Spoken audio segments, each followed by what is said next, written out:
పేర్ని నాని గారు కానీ ప్రతిపక్షంలో, సరే అది ప్రతిపక్షం కూడా కాదు, వాళ్ళు విపక్షంలో కూర్చుని కాలక్షేపం కబుర్లు చేస్తున్నారు. ఓన్లీ ఇచ్చిన హామీల్లో పెన్షన్ తప్ప అమరావతి ఎప్పుడు చేస్తాం కంప్లీట్, పోలవరం ఎప్పుడు చేస్తామని చెప్పకుండా 2024-25 బడ్జెట్ కూడా పూర్తి స్థాయిలో పెట్టకుండా ఇవన్నీ కూడా టైం పాస్ చేస్తూ కాలక్షేపం కబుర్లు అని మిమ్మల్ని అంటున్నారు.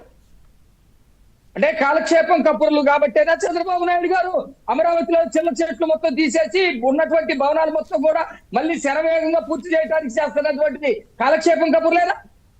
అట్లాగే పోలవరం దగ్గరికి వెళ్ళి ఆ పోలవరాన్ని మొత్తాన్ని పరిశీలించి విదేశీ నిపుణులు తీసుకొచ్చి విదేశీ నిపుణులతోటి ఎట్లా సీపేజ్ ని ఆపాలి, ఎట్లా జరిగినటువంటి డ్యామేజ్ ఆపాలి, ఎట్లా త్వరగతిన పూర్తి చేయాలని చెప్పేసి అధికారులు మొత్తాన్ని కూడా కూర్చోబెట్టి పరిగెత్తించడం కాలక్షేపమేనా?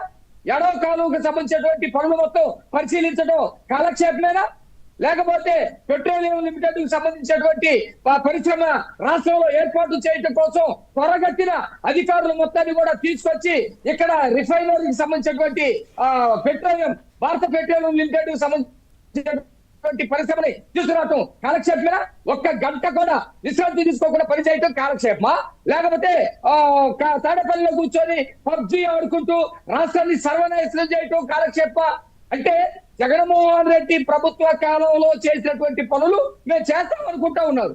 మేము అది చెయ్యం. రాష్ట్రంలో అభివృద్ధిని పరిగెత్తించేటువంటి పని, గతంలో మేము చేసినటువంటి ప్రాజెక్టులు ఎక్కడికక్కడ జగన్మోహన్ రెడ్డి పడేశాడో ఆ ప్రాజెక్టులు మొత్తాన్ని కూడా మళ్ళీ పునర్నిర్మాణం చేసేటువంటి పరిస్థితి, రాష్ట్రానికి పెట్టుబడులు తీసుకొచ్చేటువంటి పరిస్థితి, ఇవన్నీ కూడా మేము చేయదలుచుకున్నాం కానీ కాబట్టే ఈ రాష్ట్ర ప్రజలకి తెలియజెప్పదలుచుకున్నాం.